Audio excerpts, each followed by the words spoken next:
92.1 Radio Now. I'm on air Laura here with Sabrina Carpenter. How are you? I'm lovely.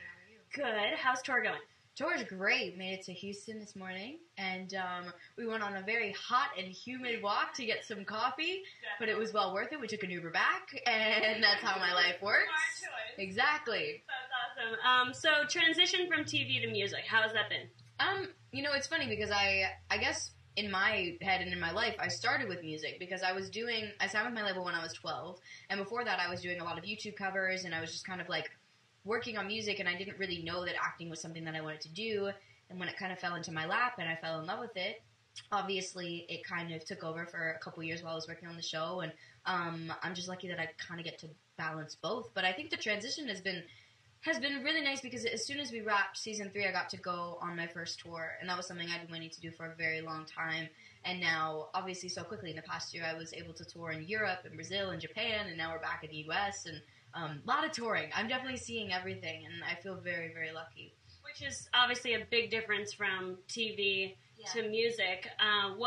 Anything on tour that it's kind of your ritual or just things that you've been doing? Oh, I don't know if I have a ritual. I feel like every day, like, you get into a schedule and you get into such a regimen, but we have such a fun crew, like, around us, so we're always kind of doing new things in different cities, and like getting coffee and then taking Ubers back. So there's kind of like something interesting to do in every city that we go to that we just like to explore. Bus life.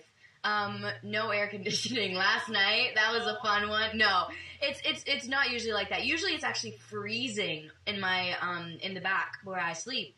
And last night the air wasn't working, so bus life wasn't too hot. I mean, it actually was really hot last night.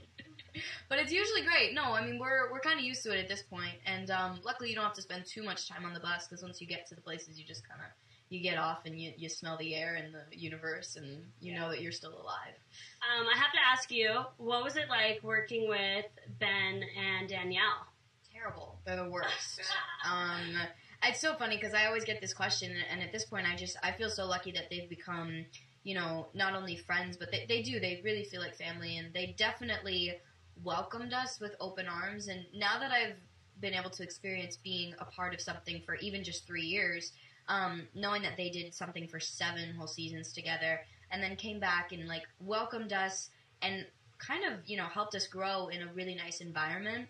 Like, we're very grateful for them, and they're obviously so talented. Well, and you brought him on stage last week. It's funny because I would have brought everybody, but everybody came at one point at different times, and I wasn't thinking. And so then the one night, Ben was one of the only ones at the show, and so I was like, just come on stage. And he was like, no, but he came. But I love that you have that relationship with him. Like, I mean, he's a big supporter. Yeah. Which is the sweetest thing. I think, like, a lot of the times, because I was on the set when I was writing my album, they would be the ones that I would play my music for first and be like, guys, what do you think? I would literally sometimes, so he'll do this thing where he sits in the car, like, before he leaves, he'll just sit in the car, like, and he won't leave.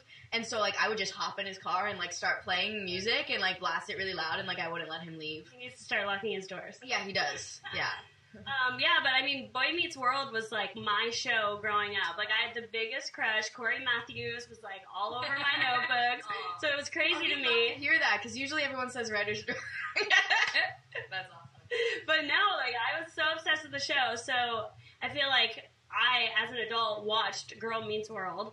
And I was like, oh my god, I'm hooked. Like, I'm hiding in my apartment watching this because I'm a grown woman. You don't need to hide. I mean, it's on Netflix, right? It's out to the public, so. Exactly. But was there, like, what shows did you watch growing up? Oh, goodness. I honestly, like, I grew up watching TJF and those shows, so, like, I'd say, I mean, I'm a little biased to Sabrina the Teenage Witch, because that was one of my favorite shows. So good. But I really did, like, I watched Fresh Prince of Bel-Air, and I watched Family Matters, and I watched Boy Meets World, so, I mean, those were kind of, and then, obviously, once I grew into Hannah Montana, Was the Way of the Place, like, once those came around, and that's So Raven and Lizzie McGuire, like, I watched all of them. Which, Raven's Home? Ooh, I haven't seen it yet. I haven't either. I'm actually really looking forward to it, because she's got such an incredible sense for comedy, and I know, like, obviously that doesn't leave someone, so I'm sure she's doing amazing. Would you go back to TV? Yes. Or movies? Absolutely. Yeah. No, I mean, it's all a part of the plan, and obviously right now I'm lucky that I've been able to kind of really hone in on the music and on the touring, because it takes kind of being in 6 places at once, and I promise there's more coming soon. Triple threat over here. Dance, do dance. I do. There we go. Triple threat. Well, you don't know if I dance well. Okay. No one has to be good at it. I could be terrible. As long as you're having fun, that's all that matters. Sprinklers. Yeah.